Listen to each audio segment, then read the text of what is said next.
وصلنا لكم بالفقرة التانية من الفيديو. الحاجة. انا بصوا انا بحب البتاعة دي قوي، بحب البتاعة دي قوي، فهحط فيها الخروب بتاعي واحط بقى الكمية اللي انا عايزاها، لاني ايه مريم مش هخليني انا احط الكمية اللي انا عايزاها.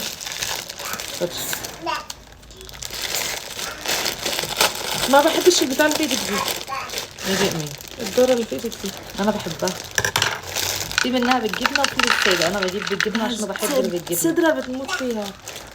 صدرة بصراحه بحبها زي مش بحط منها كتير. ليه بقى؟ عشان ما تطراش، لو بقى منها بيطرش. لازم اقفله تاني الكيس عشان ايه؟ لو دخلها هوا بتطرى زي ما قلت لكم، تبقى مجلده مش حلوه.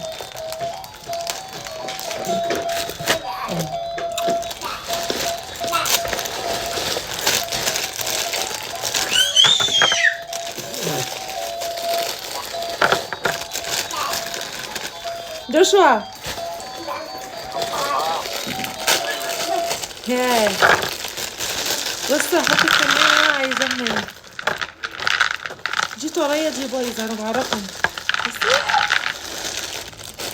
طريه بايظه ازاي؟ طرية بتبقى بايظة. ايوه السوداني ده. خد انت اقفلي. دي اقفلها ليه؟ انت صغيره.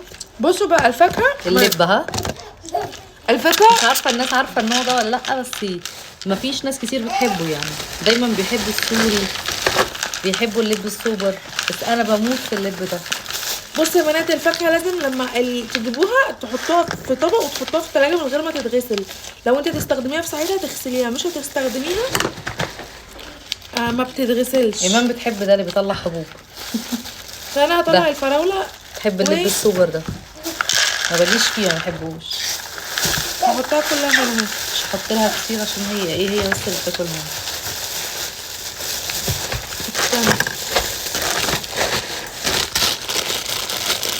الراجل حاطط لك الفراوله وحشه.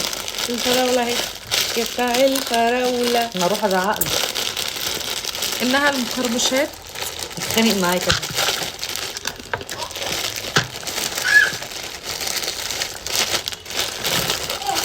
نقفل ده عشان ما يخشلوش حاجه.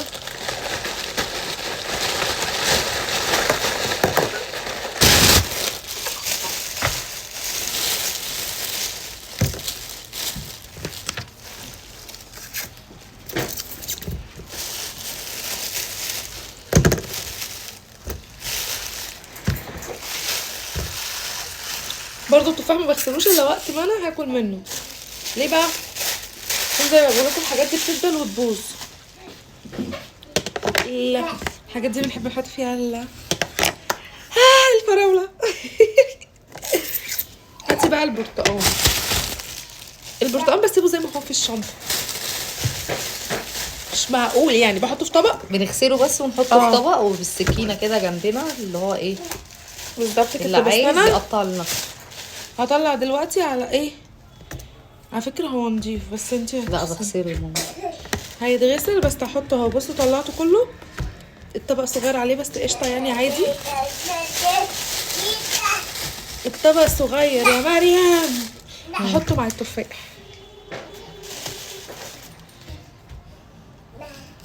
الصدرة بتبدأ تصحى. وده البرتقال. حطيت الباقي الموز. وحطيت الباقي مع التفاح. ما تعمليش كده. كل واحد واحده، صدرة وانا وايمان. التفاح اهو مع بقيه البرتقال.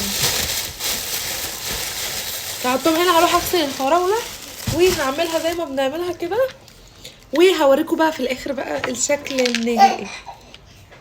تضحك على ايه موسى؟ تعالوا بقى نستنى موسى. نرجع لكم تاني مع هو اسماعيل. ورجعنا لكم تاني بالفقره مع البرتقال. غسلنا البرتقال وحطيت التفاحيه اللي انا قلت لكم هي تاكل نص وانا باكل نص عشان ايه؟ بنوفر. عشان عايزه اكل الاكل. بنوفر ماشي. وهيجي بقى ايه؟ بصوا غسلها بالسفر. يلا انا جعانه. استني يا بنتي مش باكل. ودي استغفر الله الفراولة. العظيم يا رب. احنا طبعا ايه عشان زي ما قلت لكم لسه في حاجات ما خلصناهاش، فايه هي دي اللي بقى الحاجات اللي احنا نطلعها. ودي الموز، ودي ايه طبق سناكس. قلبي فيه، قلبي في الجزئين دول، فاهمين يعني قلبي مستبع الاجزاء دي. هنا وهنا انا دول. وهي مطلعه دي ايه مقاطعه عشان مفيش غيرها عندي من بدري على فكره. وده خروب. انا بقى هوريكم السهره. ده انت رخمه قوي. هوريكم بقى من قريب. ايه ده؟ وهوريكم هنا من قريب برضه.